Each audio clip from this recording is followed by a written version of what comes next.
Olá, eu sou Luiz Cláudio Alba e este é o Virando a Página pela Tati TV.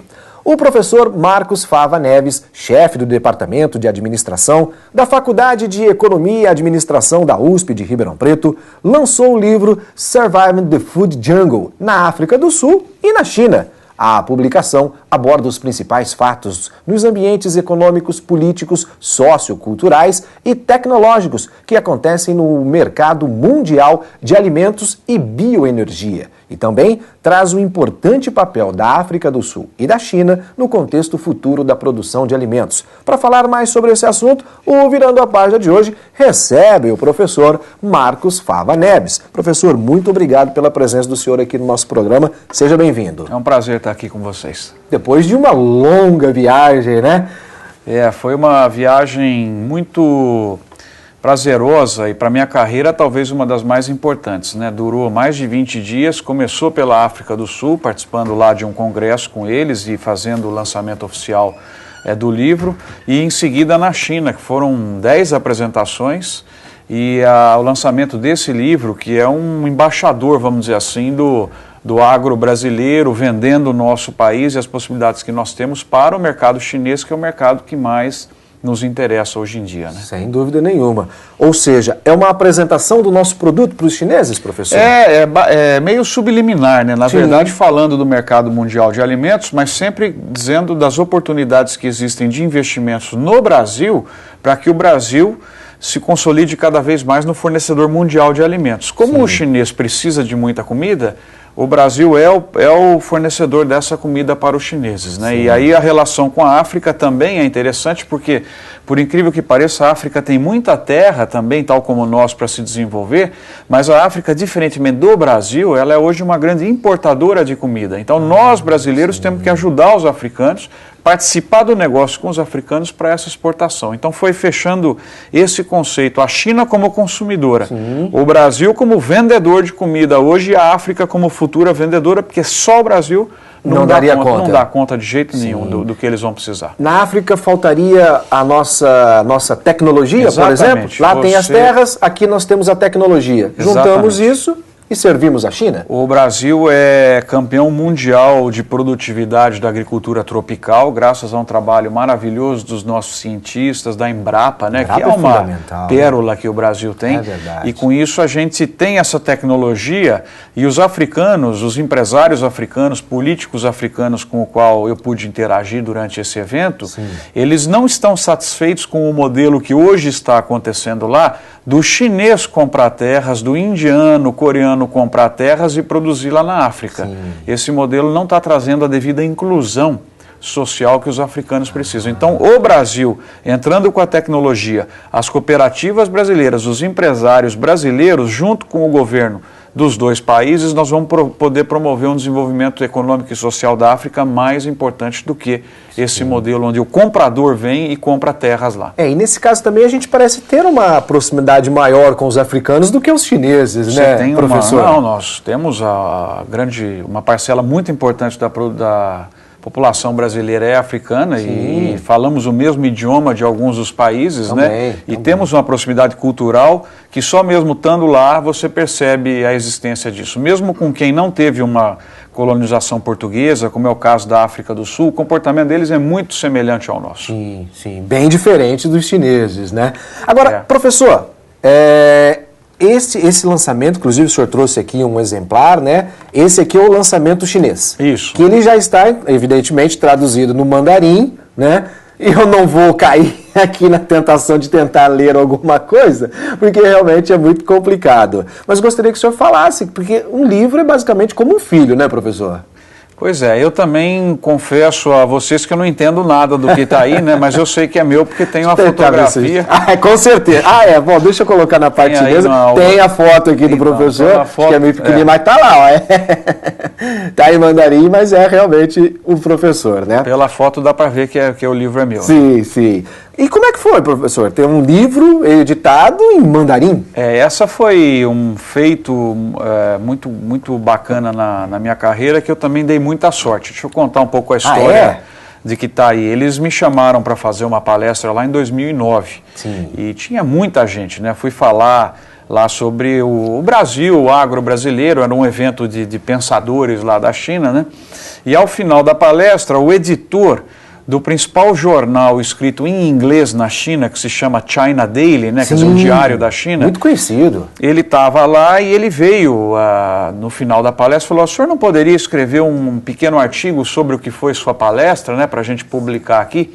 Então, com isso, ele abriu a possibilidade de eu escrever lá para o jornal. E desde então foram 50 artigos já. Poxa! Escritos lá para o China Daily. E esse livro é a junção dos 50 artigos. Então eu peguei os artigos, dei uma modernizada neles, criei umas perguntas de reflexão ao final de cada um dos artigos e eles tiveram interesse em publicar em mandarim. Como se fosse uma coletânea dos artigos. Uma coletânea de artigos, então ele é fácil de ler.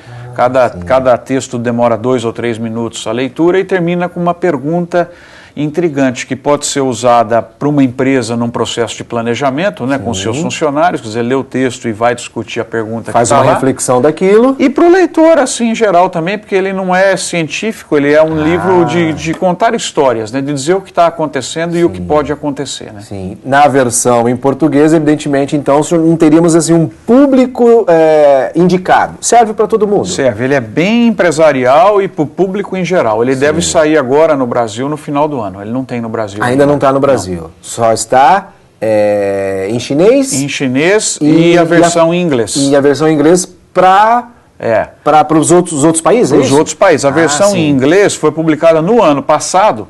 Essa versão é um pouco mais atual porque ela tem novos artigos que não estão na versão em inglês. A versão em inglês foi publicada no ano passado por uma editora de Singapura, interessante isso, né? Mas que atua no mundo todo. Então qualquer um hoje entra no Google, ele entra na Amazon, né? Nesses mecanismos de busca, entra com o nome do livro, ele compra e recebe 2, 3 dias depois. Está em casa. Qualquer parte do mundo, a versão em inglês. A versão em chinês está lá para o mercado chinês só. Que legal, professor Marcos Fava Neves conosco aqui. Professor, o que, vamos dizer, nós aqui, poderíamos tomar de conhecimento ao ler o seu livro? O que é importante para a gente? Por que é importante a gente ler o seu livro e tomar conhecimento sobre esses aspectos em relação aos alimentos e bioenergia? Isso. O livro traz as principais mudanças que estão acontecendo nesse mercado. E elas podem ser facilmente resumidas, né? Nós temos uma demanda mundial por alimentos e bioenergia que ela é explosiva. Sim. Por que ela é explosiva? Porque nós temos no mundo países que estão crescendo muito as suas populações, que estão distribuindo muito a sua renda e que estão se urbanizando. E isso não é aqui, por isso que nós brasileiros não sentimos. Nós já somos um país que a população não cresce muito, ele já é urbano, né, e a renda vem sendo distribuída. Mas quando você olha China, Índia, Indonésia, Tailândia, ou seja, o mundo que está do lado de lá, e o mundo africano também, cresce muito a população, se urbaniza e distribui renda. Quando isso acontece, há uma pressão enorme sobre o consumo de comida e que eles não têm condições de fazer, né? A China está completamente poluída em termos de solos, em termos de disputa pelo uso da água, as cidades crescem em cima das áreas agrícolas, né? E foi interessante perceber lá de debates com os chineses, com empresários chineses, de que é fato, eles reconhecem que eles não são capazes de produzir toda a comida que eles vão precisar, que, portanto, o Brasil aí tem uma oportunidade fantástica de promover o desenvolvimento social e econômico nosso através do agronegócio. Sim, mas que interessante, né, professor? Porque apesar da extensão de terra do país, da China,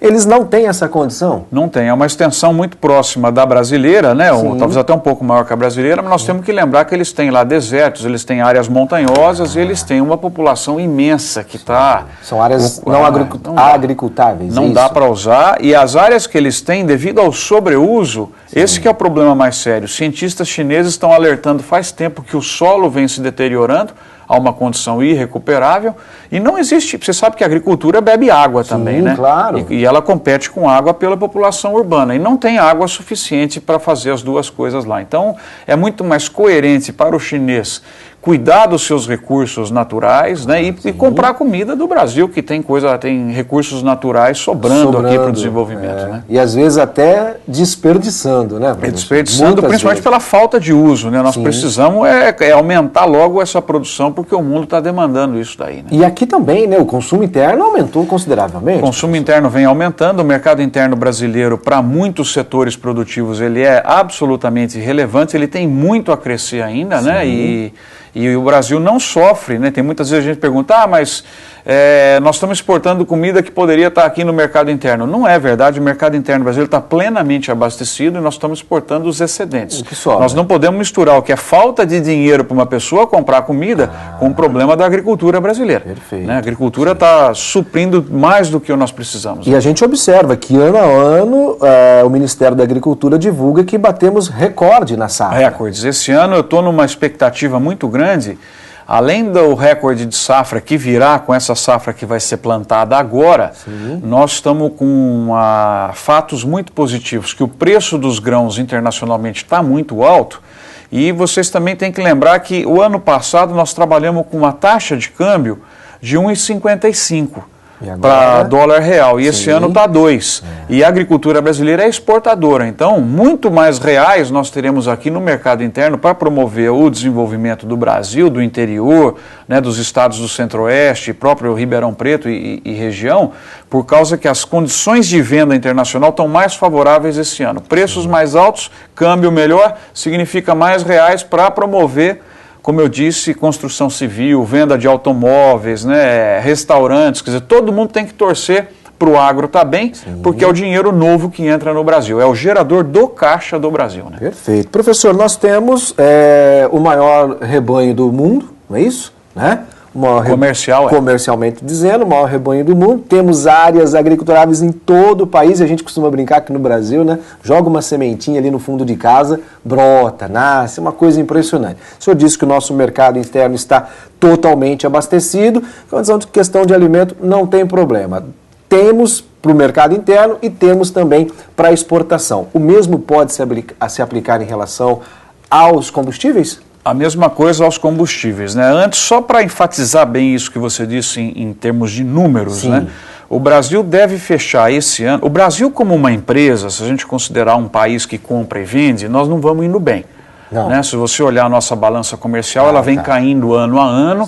Nós vivemos no Brasil uma farra de importações. Né, 22%, 23% do que a gente consome hoje está sendo importado, né? E o Brasil deve fechar esse ano com um saldo na balança comercial de 15 bilhões positivo. O agronegócio, que é um dos negócios que o Brasil tem, esse ano vai exportar 100 bilhões de dólares e vai importar 15. Portanto, o agronegócio brasileiro deve deixar um saldo de 85 bilhões de dólares. Se você dizer que o saldo do Brasil vai ser de 15, então se você tirar o agronegócio brasileiro, você já pode imaginar que nós vamos de mais 15 para menos 70 bilhões de dólares.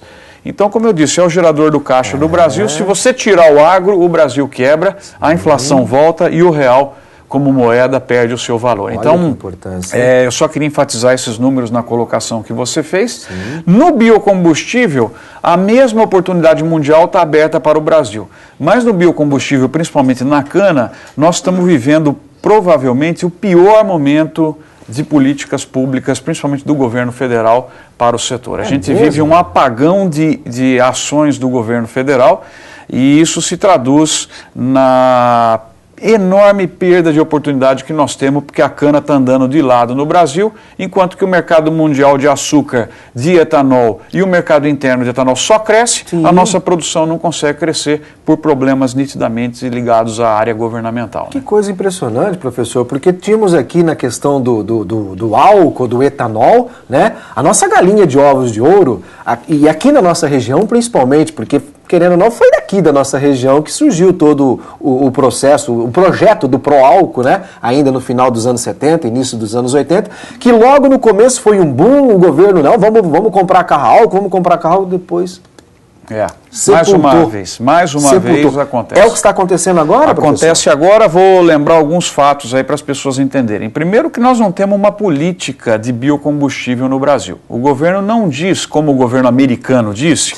nós vamos chegar em 2020, eu quero X% do mercado abastecido com metanol, tantos por cento vai ser gasolina. Quer dizer, o americano fixou uma meta, está indo buscar essa meta. Aqui nós não temos meta, não temos planejamento, não temos nada. E ainda por cima, o governo matou a rentabilidade do setor. De que maneira? Primeiro, os custos de produção subiram muito. Por exigências na área ambiental, exigências trabalhistas, você sabe, o custo Brasil, custo tributário, todas essas coisas.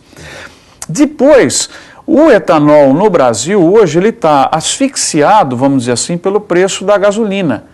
E o governo tem feito dumping contra o etanol, porque você tem visto a Petrobras tem sido muito criticada porque ela está importando gasolina, que ela não dá conta de fazer o suficiente, e ela vende abaixo do preço que ela importa. Ao fazer isso, ela faz dumping contra o etanol. E você tira a rentabilidade das usinas. Então, até na próxima sexta-feira vai ter um evento lá em Sertãozinho que vai reunir todos os políticos, né, os prefeitos dos setores sucroalcooleiros. Eu vou fazer uma apresentação lá. Nós precisamos de medidas imediatas do governo federal, porque hoje nós poderíamos estar produzindo 60%, 70% do combustível que o Brasil usa aqui poderia ser o etanol, que é limpo, que é renovável, que é um combustível de emissão zero, quando você considera o que a cana sequestra de carbono. Poderíamos estar exportando petróleo, exportando gasolina, exportando mais açúcar. Por esse capotamento que o setor teve nos últimos 4 anos, a gente hoje não consegue exportar o açúcar que o mercado mundial pede, porque nós não temos. Nós não temos etanol suficiente para abastecer o mercado interno, temos que importar etanol dos Estados Unidos, temos que importar gasolina e temos que importar petróleo. Quer dizer, isso eu costumo dizer, quem está perdendo não é o setor de cana. Quem está perdendo com isso é a sociedade brasileira, que está deixando de gerar empregos, deixando de gerar impostos, deixando de gerar exportações e está importando um monte de produtos. Por isso que é uma situação que precisa ser revertida imediatamente. Que coisa impressionante, professor. Se o senhor não faz esse tipo de explanação, eu ficaria aqui, porque é uma situação que não dá para entender num momento desse em que nós temos a tecnologia. Eu me lembro, inclusive, até recentemente, um levantamento feito que nós tínhamos quase uma construção de uma usina por mês em alguns pontos do país. Até isso não temos mais, não então, temos. professor? Esse ano nós vamos inaugurar 4 ou 5 usinas novas. Você imaginar que cada usina nova gera pelo menos 1.000 empregos diretos, fora a arrecadação de tributos que ela traz, a movimentação para produzir os equipamentos, né, tudo isso daí. E nós precisaríamos, para fazer frente ao consumo do mercado interno somente, só para abastecer o país. Vocês sabem que a gente coloca no mercado 3 milhões de automóveis flex novos por ano. Quer dizer, o mercado está aí esperando, nós precisamos de 15 a 20 novas usinas por ano. Nós estamos fazendo 4, 5. Quer dizer, é uma judiação, uma perda de oportunidade que eu não consigo entender a miopia do governo federal em relação ao etanol. Eu não consigo entender. Um fato que eu esqueci de falar.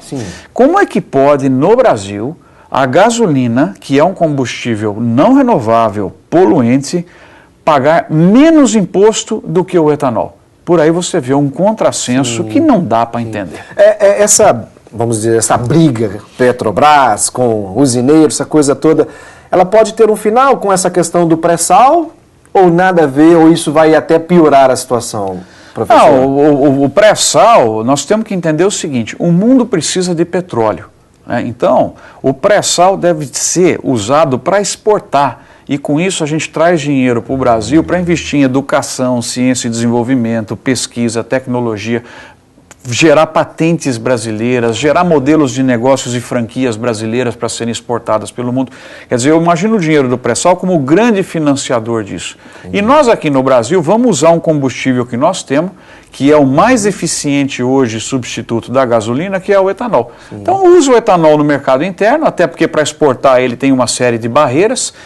e exporta para os Estados Unidos, que você sabe que lá o americano reconhece o etanol de cana como um combustível avançado. Nós aqui não reconhecemos. O americano reconhece. Melhor que o deles, né? Que é de beterraba. Tanto que eles têm incentivo para importar o etanol brasileiro. Quer dizer, nós poderíamos tranquilamente abastecer a costa dos Estados Unidos, né, que logisticamente seria fácil, a Califórnia e a Flórida, né, deixar o etanol americano lá no meio oeste americano e abastecer o mercado interno de etanol, de uma maneira renovável, limpa, gerando empregos, impostos, mas o governo não enxerga isso daí. Copiamos tanta coisa dos americanos, né?